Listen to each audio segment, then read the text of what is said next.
Hi there, I'm going to show you how to change the battery on this Saab key fob. Here's what you need.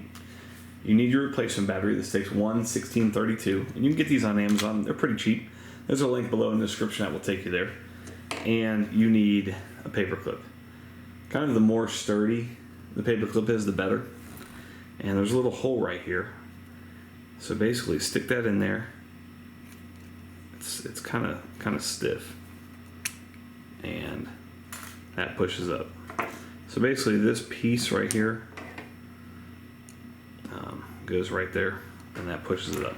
And then I'm going to use this small screwdriver to get this battery out.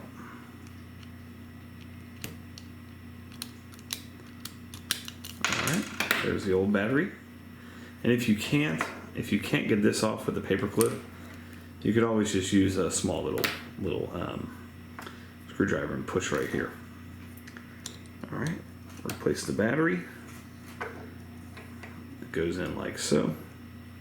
Give it a good squeeze, and you're back in action. Thanks so much for watching. Make sure you hit that thumbs up button.